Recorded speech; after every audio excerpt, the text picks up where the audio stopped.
जय हिंद दोस्तों। 11 नवंबर 2024 के करेंट अफेयर्स का पहला और इम्पॉर्टेंट क्वेश्चन है, फिक्की के नए अध्यक्ष कौन बने हैं? आंसर हो जाएगा हर्षवर्धन अग्रवाल। तो हर्षवर्धन अग्रवाल को अभी हाल ही में फिक्की का नया अध्यक्ष बनाया गया है। तो जो हर्षवर्धन अग्रवाल हैं, यह इमामी लिमिटेड के उपाध्यक्ष और प्रबंध निदेशक हैं। तो इनको 2024-25 के लिए फिक्की का नया अध्यक्ष चुना गया है। उन्होंने अध्यक्ष के रूप में डॉक्टर अनीस शाह का स्थान लिया है। यानी अभी तक फिक्की के अध्यक्ष थे डॉक्टर अनीस शाह, अब कौन बन गए हैं? हर्षवर्धन अग्रवाल। फिक्की का फुल फॉर्म क्या होता है? Federation of Indian chambers of commerce and industry. यह एक गैर सरकारी व्यापारिक संघ है। इसकी स्थापना 1927 में की गई थी और यह भारत की सबसे बड़ी और सबसे पुरानी व्यापारिक संस्था है। दोस्तों, फिक्की अपने मेंबर्स को व्यवहारिक सलाह देता है, इसके अलावा उनकी सहायता भी करता है। अभी हाल ही में फिक्की के यूथ आइकॉन के रूप में आयुष्मान खुराना और नीरज चोपड़ा को नियुक्त किया गया था। जयश्री दास वर्मा फिक्की महिला संगठन की अध्यक्ष हैं। इस पॉइंट को आप नोट कर लें। दोस्तों, कुछ आर्थिक वाणिज्यिक संस्थानों या संगठनों के प्रमुख डिस्कस करते हैं।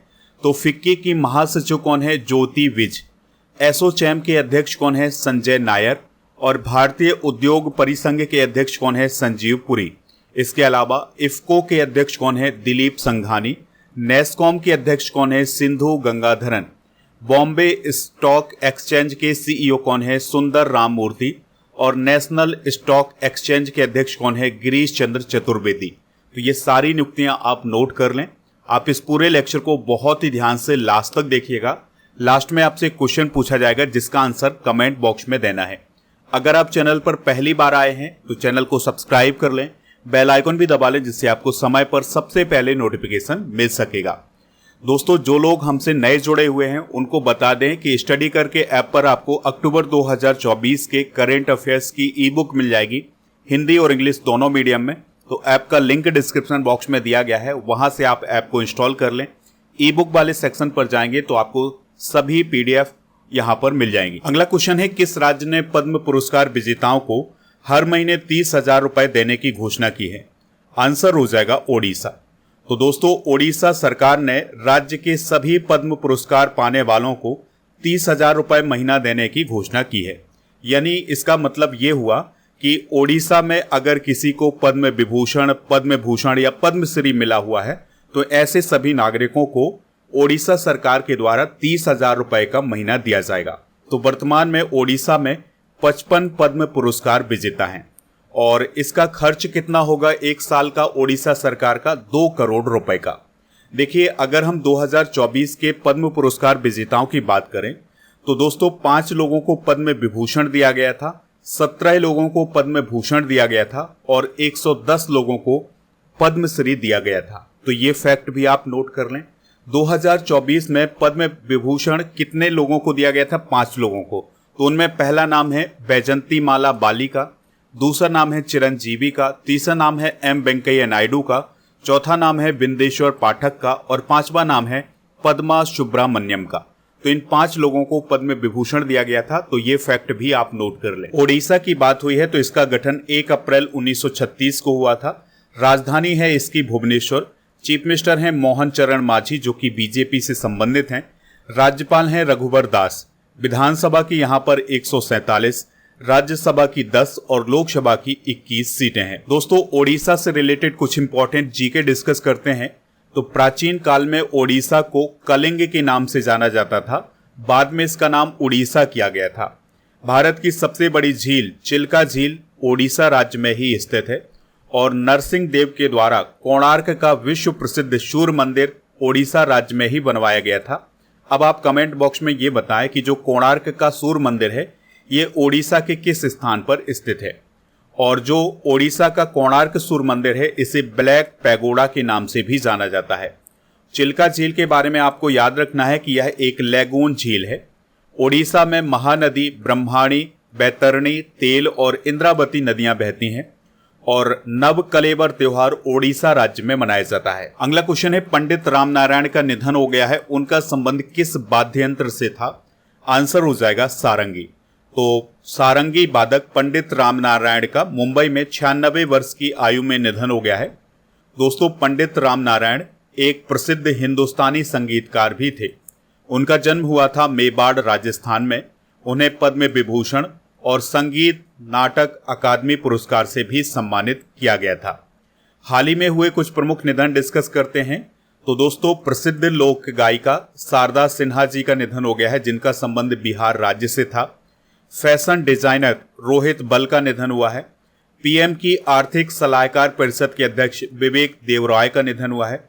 निजता के अधिकार के मामले में अहम भूमिका निभाने वाले न्यायाधीश के.एस. पुट्टस्वामी का निधन हुआ है।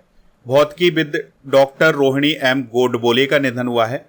टाटा सन्स के चेयरमैन रतन टाटा का निधन हुआ है। यूट्यूब की पूर्व सीईओ सुसान बोजस्की का निधन हुआ है। और पूर्व विदेश मंत्री नटवर सिंह का भी अभी हाल ही में निधन हुआ है। अगला क्वेश्चन है, विश्व प्रसिद्ध पुष्कर मेले की शुरुआत किस राज्य में की गई है? आंसर हो जाएगा राजस्थान। तो दोस्तों, राजस्थान के अजमेर के पास जो पुष्कर नामक स्थान है, वहां पर एक विश्व प्रसिद्ध पुष्कर मेला शुरू हुआ है। तो यह मेला हर साल यहां पर आयोजित किया जाता है। इस साल इस मेले का आयोजन 9 से 15 नवंबर 2024 तक किया जाएगा। पुष्कर मेले को हम पुष्कर ऊंट मेला या कार्तिक मेला भी कहते हैं।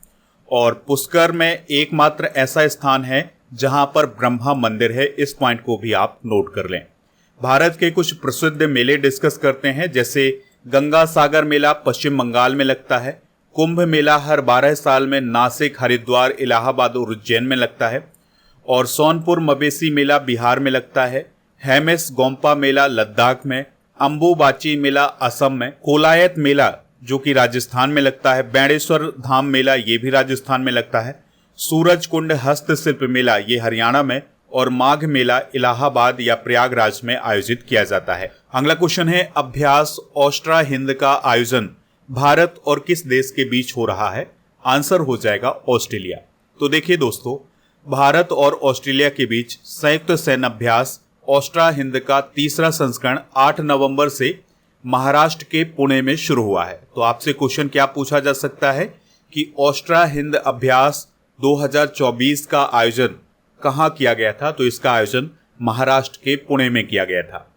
और यह अभ्यास 2 चरणों में आयोजित किया जाएगा और यह 21 नवंबर को समाप्त होगा, यानी 8 नवंबर से 21 नवंबर तक यह आयोजित किया जाएगा। दोस्तों, इस अभ्यास में आतंकवाद विरोधी अभियान आयोजित किए जाएंगे। इसका मतलब यह हुआ कि इस अभ्यास में आतंकवाद से निपटने का अभ्यास किया जाएगा। दोस्तों, ऑस्ट्रा हिंद अभ्यास की शुरुआत 2022 में हुई थी और इसका पहला संस्करण राजस्थान में आयोजित किया गया था। कुछ इंपॉर्टेंट करंट अफेयर्स डिस्कस करते हैं। तो भारत ने लद्दाख में पूर्वी प्रहार त्रिसेवा अभ्यास शुरू किया है। विनबैक्स 2024 अभ्यास का आयोजन पंजाब के अंबाला में किया जा रहा है। भारत और अमेरिका की सेना ने वज्र प्रहार अभ्यास का आयोजन अभी हाल ही में किया है। चाणक्य रक्षा वार्ता 2024 का आयोजन नई दिल्ली में किया गया है। भारत और जर्मनी के द्वारा पहली बार समुद्री साझेदारी अभ्यास का आयोजन हिंद महासागर में किया गया है। भारत ने अभी हाल ही में चौथी परमाणु पनडुब्बी S4 को लॉन्च किया है और इसे नौसेना में भी शामिल किया है। भारतीय सेना की सुदर्शन चक्र कोर ने स्वावलंबन शक्ति अभ्यास का आयोजन अभी हाल ही में उत्तर प्रदेश में किया है। अगला क्वेश्चन है, FIH best goalkeeper of the year कौन बने हैं? आंसर हो जाएगा इसका PR श्रीजेश। तो दोस्तों, हॉकी से संबंधित अवार्ड अभी हाल ही में प्रदान किए गए हैं, जिन्हें FIH हॉकी स्टार अवार्ड 2024 कहा गया है। तो इस अवार्ड समारोह में भारतीय हॉकी टीम के पूर्व गोलकीपर PR श्रीजेश को FIH best goalkeeper of the year चुना गया है। इसके अलावा भारतीय टीम के जो कप्तान हैं हरमनप्रीत सिंह, उनको प्लेयर ऑफ द ईयर का अवार्ड दिया गया है। तो दोनों महत्वपूर्ण अवार्ड भारत को आए हैं। तो बेस्ट गोलकीपर बने हैं PR श्रीजेश और प्लेयर ऑफ द ईयर बने हैं हरमनप्रीत सिंह। दोस्तों, हरमनप्रीत सिंह को इससे पहले 2021 और 2022 में भी प्लेयर ऑफ द ईयर का अवार्ड मिल चुका है। दोस्तों, FIH हॉकी स्टार अवार्ड 2024 के विजेता डिस्कस करते हैं। तो women's player of the year का अवार्ड मिला है AB जेंसन को, जो कि नीदरलैंड की हैं। Men's player of the year कौन बने हैं? हरमनप्रीत सिंह, जो कि भारत के हैं। Men's goalkeeper of the year बने हैं PR श्रीजेश, जो कि भारत के हैं। Women's goalkeeper of the year का अवार्ड मिला है A जियाओ को, जो कि चाइना की हैं। और men's rising star of the year बने हैं सूफियान खान जो कि पाकिस्तान के हैं। Women's rising star of the year बनी हैं जो डियाज जो कि अर्जेंटीना की हैं।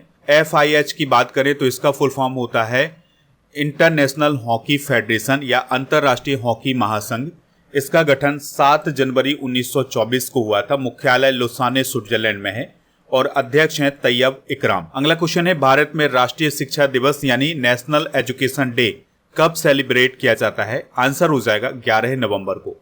तो मौलाना अबुल कलाम आजाद की जयंती पर भारत में हर साल 11 नवंबर को राष्ट्रीय शिक्षा दिवस मनाया जाता है। दोस्तों, मौलाना अबुल कलाम आजाद की बात करें तो वह एक स्वतंत्रता सेनानी थे, विद्वान थे और स्वतंत्र भारत के पहले एजुकेशन मिनिस्टर थे। अबुल कलाम आजाद का जन्म मक्का में हुआ था जो कि सऊदी अरब में है और इनका जन्म 1888 में हुआ था। उनकी आत्मकथा का क्या नाम है? India wins freedom.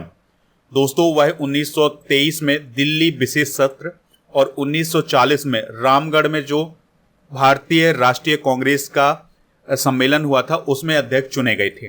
2 फरवरी 1958 को मौलाना अबुल कलाम आजाद का निधन हो गया था और आपको याद रखना है कि वह पंडित जवाहरलाल नेहरू की कैबिनेट में शिक्षा मंत्री थे। नवंबर माह में अब तक मनाए गए प्रमुख दिवस डिस्कस करते हैं। तो 1 नवंबर को हरियाणा, मध्य प्रदेश, आंध्र प्रदेश, छत्तीसगढ़, केरल, कर्नाटक का स्थापना दिवस मनाया गया है। 1 नवंबर को ही विश्व शाकाहारी दिवस भी मनाया गया है। 3 नवंबर को बायोस्फीयर रिजर्व के लिए अंतर्राष्ट्रीय दिवस। 5 नवंबर को विश्व सुनामी जागरूकता दिवस। 7 नवंबर को राष्ट्रीय कैंसर जागरूकता दिवस। 8 नवंबर को विश्व शहरीकरण दिवस मनाया गया है। इसके अलावा 9 नवंबर को उत्तराखंड स्थापना दिवस मनाया गया है और 9 नवंबर को ही राष्ट्रीय विधिक सेवा दिवस मनाया जाता है। 10 नवंबर को शांति और विकास के लिए विश्व विज्ञान दिवस मनाया गया है। 11 नवंबर को राष्ट्रीय फाइलेरिया दिवस भी मनाया जाता है। 12 नवंबर को विश्व निमोनिया दिवस। 14 नवंबर को बाल दिवस। 14 नवंबर को विश्व मधुमेह दिवस भी मनाया जाएगा और 15 नवंबर को झारखंड का स्थापना दिवस और जनजातीय गौरव दिवस मनाया जाएगा बिरसा मुंडा जी की जयंती पर। अगला क्वेश्चन है, कर्नल CK नायडू ट्रॉफी में 400 रन बनाने वाले पहले बल्लेबाज कौन बने हैं? तो उनका नाम है यशवर्धन दलाल। तो दोस्तों, यशवर्धन दलाल CK नायडू ट्रॉफी में 400 रन से अधिक की पारी खेलने वाले पहले बल्लेबाज बने हैं। यशवर्धन दलाल की बात करें तो वह हरियाणा की तरफ से खेल रहे हैं। उन्होंने अब तक 426 रन बना लिए हैं। अभी तक वो आउट भी नहीं हुए हैं, यानी कि वो 500 रन भी बना सकते हैं। ठीक है, तो 500 रन से वो केवल 74 रन दूर हैं। कर्नल CK नायडू ट्रॉफी की बात करें तो यह क्रिकेट से जुड़ी हुई एक घरेलू चैंपियनशिप है। इसका आयोजन BCCI के द्वारा करवाया जाता है और इस ट्रॉफी का नाम भारत के पहले टेस्ट क्रिकेट कप्तान कर्नल CK नायडू के नाम पर रखा गया है। और दोस्तों, इसमें जो खिलाड़ी शामिल होते हैं, दोस्तों इस चैंपियनशिप में जो टीमें शामिल होती हैं वो अंडर 23 टीमें शामिल होती हैं। 2024 में Karnataka colonel CK Naidu trophy का चैंपियन बना था। ठीक है, तो अब ये जो कर्नल CK नायडू ट्रॉफी है ये अगले साल तक आयोजित की जाएगी, तो अगला विजेता 2025 में मिलेगा। अगला क्वेश्चन है, पहली डिजिटल जनसंख्या घड़ी का उद्घाटन कहाँ किया गया है? आंसर हो जाएगा बेंगलुरु में। तो पहली डिजिटल जनसंख्या घड़ी का उद्घाटन सामाजिक आर्थिक परिवर्तन संस्थान के द्वारा बेंगलुरु में किया गया है और यह घड़ी कर्नाटक और देश की जनसंख्या का वास्तविक समय अनुमान लगाएगी, यानी कि रियल टाइम में आपको यह घड़ी यह बताएगी कि पूरे इंडिया की पॉपुलेशन कितनी है और कर्नाटक की पॉपुलेशन कितनी है। 2024 में प्रथम घटनाएं डिस्कस करते हैं। तो देश की पहली अंडर वाटर मेट्रो की शुरुआत कहां पर की गई है? कोलकाता में। BSF की पहली महिला स्नाइपर कौन बनी है? सुमन कुमारी। भारत की पहली ड्राइवरलेस मेट्रो ट्रेन की शुरुआत कहां की जाएगी? बेंगलुरु में। और भारत का पहला आयुर्वेदिक कैफे कहां खोला गया है? नई दिल्ली में। दुनिया की पहली 3D प्रिंटेड मस्जिद का अनावरण कहां किया गया है? सऊदी अरब में। समान नागरिक संहिता यानी UCC लागू करने वाला पहला राज्य कौन है? उत्तराखंड। भारत के पहले स्किल इंडिया सेंटर का उद्घाटन कहां पर किया गया है? संबलपुर, ओडिशा में। सेमीकंडक्टर नीति को लागू करने वाला पहला राज्य कौन है? गुजरात। ट्रैफिक ऑडिट कराने वाला पहला राज्य कौन है? बिहार। अगला क्वेश्चन है, भारत ने किस देश को 2 जल जेट चालित फास्ट इंटरसेप्टर क्राफ्ट उपहार में दिए हैं? आंसर हो जाएगा मोजाम्बिक को। ठीक है, तो दोस्तों मोजाम्बिक को अभी हाल ही में 2 जल जेट चालित फास्ट इंटरसेप्टर क्राफ्ट प्रदान किए गए हैं। इनको आप यहां पर देख सकते हैं। मोजाम्बिक की बात करें तो मापुटो इसकी कैपिटल है। राष्ट्रपति हैं फिलिप न्यूसी और प्रधानमंत्री हैं एड्रियानो मलेयन और करेंसी है मेटिकल। और मोजाम्बिक की लोकेशन आप यहां पर देख सकते हैं, यह है अफ्रीका कॉन्टिनेंट और यहां पर स्थित है मोजाम्बिक। अगला क्वेश्चन है विश्व पैराग्लाइडिंग प्रतियोगिता का आयोजन किस प्रदेश में किया गया है? आंसर हो जाएगा हिमाचल प्रदेश में। तो हिमाचल प्रदेश के कांगड़ा जिले के वीर विलिंग में विश्व पैराग्लाइडिंग प्रतियोगिता का समापन हो चुका है। इसमें पहले स्थान पर अमेरिका के ऑस्टिन कॉक्स रहे हैं, दूसरे स्थान पर भारत के रंजीत सिंह और तीसरे स्थान पर पोलैंड के डोमिनिक कपिका रहे हैं। ठीक है, तो ये पॉइंट आप जरूर नोट करें। अगला क्वेश्चन है थिरु दिल्ली गणेश का निधन हो गया है, वह कौन थे? आंसर हो जाएगा तमिल एक्टर। तो प्रसिद्ध तमिल एक्टर थिरु दिल्ली गणेश का अभी हाल ही में निधन हो गया है। अगला क्वेश्चन है 9 नवंबर 2024 को भारत और पाकिस्तान के बीच अगला क्वेश्चन है 9 नवंबर 2024 को भारत और पाकिस्तान के बीच करतारपुर साहिब कॉरिडोर के कितने वर्ष पूरे हो गए हैं? आंसर हो जाएगा 5 वर्ष। तो करतारपुर साहिब कॉरिडोर का उद्घाटन प्राइम मिनिस्टर नरेंद्र मोदी जी के द्वारा 9 नवंबर 2019 को श्री गुरु नानक देव जी के 550वें प्रकाश वर्ष के अवसर पर गुरुदासपुर के डेरा बाबा नानक में किया गया था। ठीक है, यानी कि जो करतारपुर साहिब कॉरिडोर है यह 9 नवंबर 2019 को खुला था। तो अब 2024 में इसके 5 वर्ष पूरे हो गए हैं। अगला क्वेश्चन है उत्तराखंड राज्य का 25वां स्थापना दिवस कब मनाया गया है? आंसर हो जाएगा 9 नवंबर को। तो 9 नवंबर को उत्तराखंड राज्य का स्थापना दिवस मनाया गया है। दोस्तों, उत्तराखंड राज्य की स्थापना 9 नवंबर सन 2000 को हुई थी और जब इसकी स्थापना हुई थी तब भारत का यह 27वां राज्य बना था। उत्तराखंड किस राज्य से अलग होकर बना था? उत्तर प्रदेश। अगला क्वेश्चन है भारतीय नौसेना की पनडुब्बी आईएनएस बेला ने ऑपरेशनल टर्न अराउंड के लिए कहां का दौरा किया है? आंसर हो जाएगा कोलंबो। ठीक है, तो कोलंबो का दौरा किया है किसने? आईएनएस बेला ने। आईएनएस बेला की अगर हम बात करें तो यह एक प्रकार की पनडुब्बी है और इसे नवंबर 2021 में लॉन्च किया गया था, यानी कि नौसेना में शामिल किया गया था। तो दोस्तों, ये थे आज के करंट अफेयर्स के क्वेश्चन। चलिए अब हम पिछले करंट अफेयर्स के क्वेश्चन डिस्कस कर लेते हैं। तो हेनले पासपोर्ट इंडेक्स अक्टूबर 2024 में दुनिया का सबसे शक्तिशाली पासपोर्ट किस देश का बना है? आंसर हो जाएगा सिंगापुर। त्रिसेबा सैन्य अभ्यास पूर्वी प्रहार का आयोजन कहां हो रहा है? लद्दाख में। क्यूएस एशिया रैंकिंग 2025 में आईआईटी दिल्ली की रैंक क्या है? 44। भारतीय सैन्य विरासत महोत्सव का दूसरा संस्करण कहां शुरू हुआ है? नई दिल्ली में। 83वां भारतीय सड़क कांग्रेस का वार्षिक अधिवेशन कहां होगा? रायपुर में। द सैटेनिक वर्सेज किसकी पुस्तक है जिसके इंपोर्ट से दिल्ली हाईकोर्ट ने बैन हटा दिया है? सलमान रुश्दी। सुप्रीम कोर्ट ने किस विमान कंपनी के परिसमापन का आदेश दिया है? Jet Airways. केंद्र सरकार के किस मंत्रालय ने ट्यूलिप ई मार्केट प्लेस का शुभारंभ किया है? केंद्रीय सामाजिक न्याय और अधिकारिता मंत्रालय। सुप्रीम कोर्ट ने किस यूनिवर्सिटी के अल्पसंख्यक दर्जा पर अपने 1967 के फैसले को पलट दिया है? अलीगढ़ मुस्लिम यूनिवर्सिटी।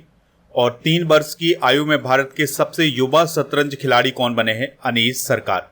एनटीपीसी ने अपना स्थापना दिवस कब मनाया है? 7 नवंबर को। अगला क्वेश्चन है अंतर्राष्ट्रीय सौर गठबंधन की विश्व सौर रिपोर्ट के अनुसार 2023 में वैश्विक सौर क्षमता कितनी हो गई है? 1418.97 गीगावाट। मूसी नदी पुनर्जीवन परियोजना किस राज्य में शुरू की गई है? तेलंगाना। और भारतीय शतरंज खिलाड़ी अर्जुन एरिगेसी शतरंज रेटिंग में किस स्थान पर पहुंच गए हैं? दूसरे। White house chief of staff किसे नियुक्त किया गया है? सूसी विल्स को। दोस्तों, आज के जनरल नॉलेज के पिटारे में हम कुछ इंपॉर्टेंट फैक्ट डिस्कस करेंगे। तो विश्व में निम्नतम प्रजनन दर वाला देश कौन है? स्वीडन। सर्वाधिक मृत्यु दर वाला देश कौन है? दक्षिण अफ्रीका। उच्च जनसंख्या घनत्व वाला देश कौन है? सिंगापुर। उच्च जनघनत्व वाला महाद्वीप कौन है? एशिया। न्यूनतम जनघनत्व वाला देश कौन है? ग्रीनलैंड। सर्वाधिक जनसंख्या घनत्व वाला द्वीप कौन है? जावा। और सर्वाधिक लिंगानुपात वाला देश कौन है? रूस। सर्वाधिक साक्षरता वाला देश कौन है? फिनलैंड। और न्यूनतम साक्षरता वाला देश कौन है? South Sudan. अब हम अक्टूबर 2024 के करंट अफेयर्स को भी रिवाइज करेंगे। यूएस ओपन 2024 में महिला एकल का खिताब किसने जीता? Arena Sabalenka. पेरिस पैरालंपिक 2024 में भारत ने कुल कितने मेडल जीते? 29। मिशेल बार्नियर किस देश के नए प्रधानमंत्री बने हैं? फ्रांस। और 2025 में क्वाड की बैठक किस देश में आयोजित की जाएगी? भारत। वकीलों को पेंशन प्रदान करने वाला पहला राज्य कौन बना है? झारखंड। भारत के नए वित्त सचिव कौन बने हैं? तुहिन कांत पांडे। डीआरडीओ ने ओडिशा के चांदीपुर के एपीजे अब्दुल कलाम आइलैंड से किस मिसाइल की सफल टेस्टिंग की है? अग्नि 4। 900 गोल करने वाले दुनिया के पहले फुटबॉलर कौन बने हैं? Cristiano Ronaldo. आईआईटी दिल्ली ने किस देश में अपना पहला अंतर्राष्ट्रीय परिसर खोला है? यूएई। न्यू डेवलपमेंट बैंक का नया सदस्य कौन बना है? अल्जीरिया। कल के करंट अफेयर्स में आपसे पूछा गया था कि अंतर्राष्ट्रीय सौर गठबंधन के महानिदेशक कौन बने हैं? आशीष खन्ना बने हैं। तो लगभग सभी लोगों ने इसका आंसर आशीष खन्ना बताया हुआ है। अब आपके लिए आज का क्वेश्चन है, कर्नल सीके नायडू ट्रॉफी किस खेल से संबंधित है? जो भी इसका राइट आंसर हो कमेंट बॉक्स में जरूर बताएं। स्टडी करके ऐप को आप इंस्टॉल कर लें, इसका लिंक डिस्क्रिप्शन बॉक्स में दिया गया है। यहाँ पर मिलेगा आपको paid course, e book, test series, daily current affairs की पीडीएफ और टेस्ट पास। दोस्तों टेस्ट पास में 3000 से अधिक टेस्ट मिल जाएंगी जिसकी वैलिडिटी होगी 1 वर्ष की। तो टेस्ट पास का यूज आप एक बार जरूर करें। स्टडी करके ऐप पर आपको जनवरी से अक्टूबर 2024 तक के करंट अफेयर्स की ई बुक मिल जाएगी, हिंदी और इंग्लिश दोनों मीडियम में। तो इसको आप वहां से प्राप्त कर सकते हैं। इसके अलावा दोस्तों टेस्ट सीरीज वाले ऑप्शन पर आपको डेली करंट अफेयर्स का टेस्ट और मॉक टेस्ट मिल जाएगा। ई बुक वाले सेक्शन पर आपको करंट अफेयर्स की ई बुक के अलावा जीके की ई बुक मिल जाएगी। दोस्तों अगर आप पीडीएफ प्राप्त करना चाहते हैं तो हमारे टेलीग्राम चैनल को ज्वाइन कर लें। हमारे टेलीग्राम चैनल का नाम है स्टडी कर ऑफिशियल। और इसके अलावा आप हमारे व्हाट्सएप चैनल और इंस्टाग्राम पेज को भी फॉलो कर सकते हैं। इन सभी का लिंक डिस्क्रिप्शन बॉक्स में दिया गया है।